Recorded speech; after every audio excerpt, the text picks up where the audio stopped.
Imagine this.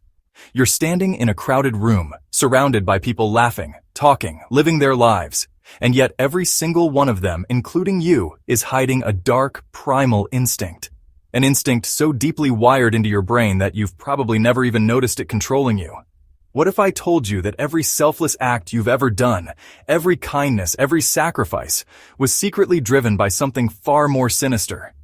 Because here's the unsettling truth. Humans are naturally selfish, not because we're cruel, not because we're broken, but because for thousands of years, selfishness was the only thing keeping us alive. Think about it.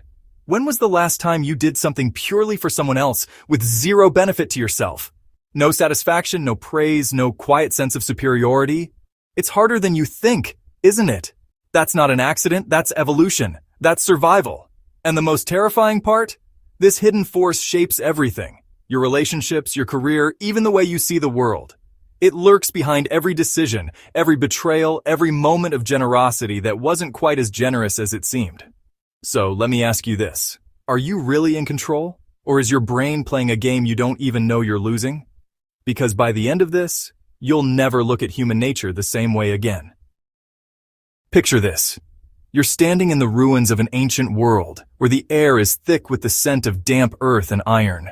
The shadows around you aren't just empty darkness, they're hiding predators, rivals, the ever-present threat of death. And in this world there is no morality, no fairness, no justice. There is only one rule: survive, at any cost. This is where your selfishness was born. Millions of years ago, when our ancestors roamed a world far more brutal than our own, selfishness wasn't a flaw. It was the ultimate survival tool. Imagine two early humans, one who shares his food freely and one who hoards it, ensuring he alone has the strength to outrun danger. Which one do you think lived long enough to pass on his genes? The answer is written in your DNA. Every decision you make, every flicker of hesitation before lending money, every pang of jealousy when someone else succeeds, even the way your heart races when you feel threatened, it's all an echo of that ancient programming. Your brain is still wired for a world where generosity could mean starvation, where trust could be a death sentence. And the most unsettling part? You don't even realize it's happening. Think about this. When you hear a sudden noise in the night, your body reacts before your mind can even process the sound. Your muscles tense, your pulse spikes. That's not logic. That's primal instinct. The same instinct that once decided in a split second whether to fight for the last scrap of food or run for your life. And buried beneath layers of civilization, that instinct still controls you more than you'd like to admit. But here's where it gets even darker. Studies of ancient tribes reveal a chilling pattern. The most successful groups weren't always the most cooperative. They were the ones who mastered the balance between selfishness and strategy. The ones who knew when to share and when to betray. Because in a world without rules, survival wasn't about being good. It was about being smart. About knowing that sometimes the kindest thing you could do for your own future was to walk away from someone else's suffering. And the most terrifying question of all, if you were transported back to that world, if your life depended on it, would you really be any different? Because the truth is, you don't have to imagine it. You're already living it. Every time you choose yourself over someone else, every time you feel that quiet thrill of getting ahead, you're not just making a decision. You're obeying an ancient code written in blood and survival. The question is, can you ever escape it? Let me ask you something strange. Have you ever done something selfless and felt good about it? That warm glow, that quiet pride. Where do you think that really comes from? Here's the unsettling truth. Even your kindness might be selfish. Because deep in the maze of your mind, hidden beneath layers of civilized behavior, your brain is constantly calculating, weighing every action, every relationship, every moment of generosity against one brutal question. What's in it for me? Science reveals something disturbing about human nature. When researchers peered into the brains of people performing selfless acts, they found something shocking. The same pleasure centers that light up when we eat chocolate or win money were glowing brightly. That rush of satisfaction you feel when helping someone? It's not pure altruism. It's your brain rewarding you for playing the social game, for investing in relationships that might one day pay off. A hidden transaction written in the chemical language of dopamine and serotonin. But it goes deeper. Have you ever noticed how quickly we justify our own selfishness? When you take the last piece of cake, you tell yourself you deserve it. When you ignore a stranger in need, you reason that they probably brought it on themselves. Psychologists call this the self-serving bias, a trick your mind plays to protect your ego, to paint your actions as reasonable, even noble, while judging others harshly for the exact same behavior. It's not hypocrisy, it's survival. Your mind is programmed to protect your self-interest at all costs, even if it means lying to you. And then, there's the darkest twist of all. The more power someone has, the less human they see others. Studies show that when people gain status, their brains literally start processing the faces of strangers differently, as if they're less real, less important. It's not cruelty, it's psychology. Your mind is built to prioritize your tribe, your survival, your success, and to quietly devalue anyone who doesn't serve that purpose.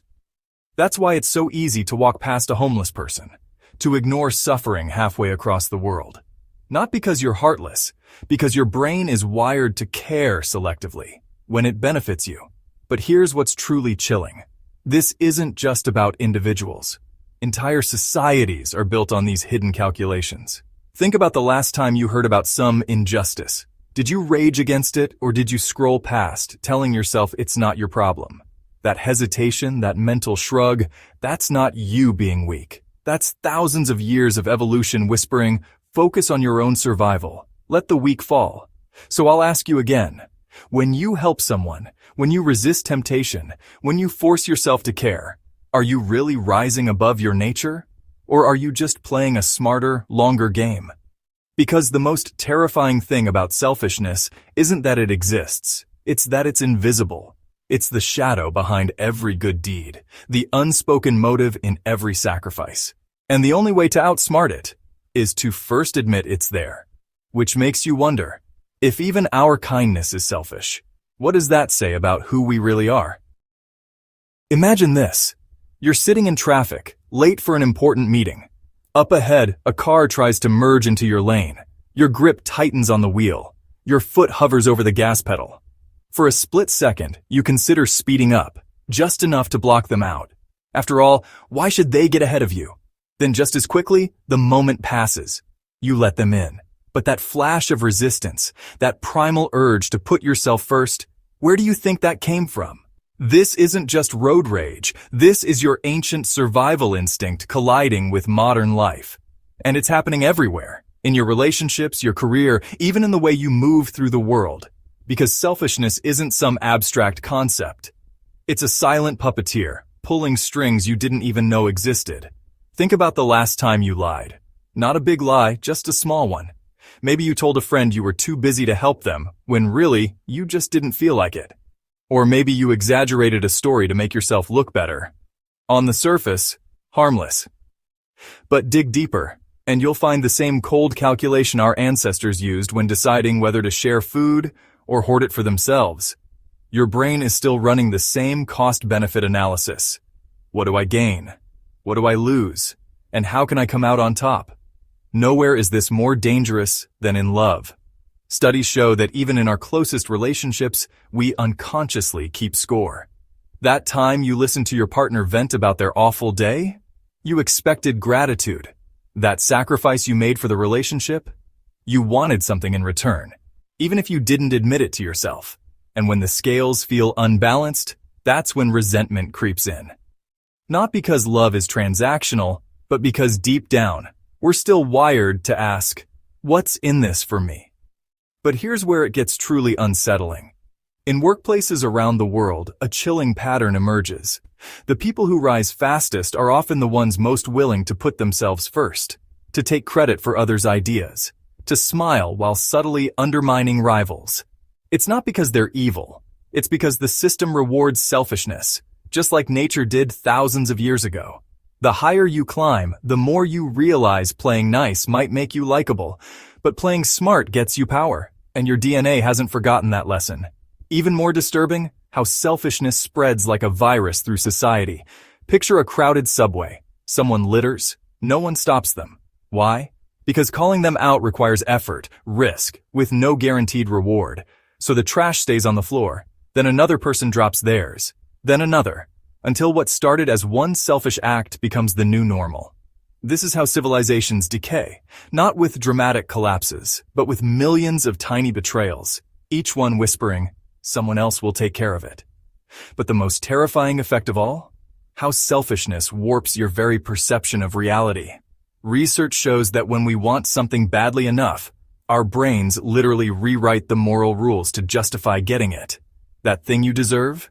Suddenly, taking it doesn't feel like stealing. That person you hurt? In your mind, they had it coming. It's not that you're a bad person. It's that your mind is a master of deception, especially when it comes to deceiving yourself. So here's the question that should keep you up at night. If selfishness is this invisible, this automatic, how many of your choices are truly yours? How many times have you convinced yourself you were being fair when really, you were just being strategic? The scariest part isn't that we're selfish. It's that we're so good at hiding it, even from ourselves.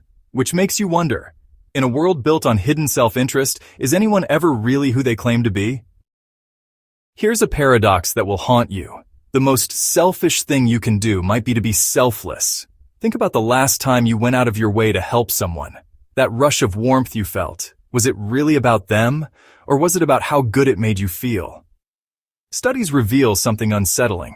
Acts of kindness trigger the same pleasure centers in the brain as eating chocolate or winning money. Your generosity comes with a built-in reward system, a hidden transaction where you're both the giver and the ultimate beneficiary. But wait, it gets more twisted. Evolutionary biologists have discovered that so-called altruistic behavior in animals often follows strict mathematical patterns. Help is given when the cost is low and the potential future payoff is high. Sound familiar? That time you helped a coworker with their project. Was it purely kind, or were you subtly investing in a future favor? That donation you made? Was it truly selfless, or did it massage your self-image as a good person? Here's where it becomes truly mind-bending. Selfishness and altruism might not be opposites at all. They might be two sides of the same survival strategy. Research shows that groups who balance self-interest with cooperation outlast those who are purely selfish or purely self-sacrificing. The most successful societies in history weren't those where everyone acted like saints. They were those where people were just altruistic enough to build trust, but just selfish enough to survive. Now consider this chilling experiment. When given the choice to take money for themselves or share it, most people choose whatever option makes them look best in others' eyes. Not too greedy, not too generous, just strategically virtuous. It's not real altruism. It's reputation management, a calculated performance of goodness designed to pay dividends later. So where does this leave us? In a world where every good deed has selfish roots, is true selflessness even possible? Maybe the answer lies in embracing the paradox, recognizing that our selfish wiring doesn't make us monsters, it makes us survivors.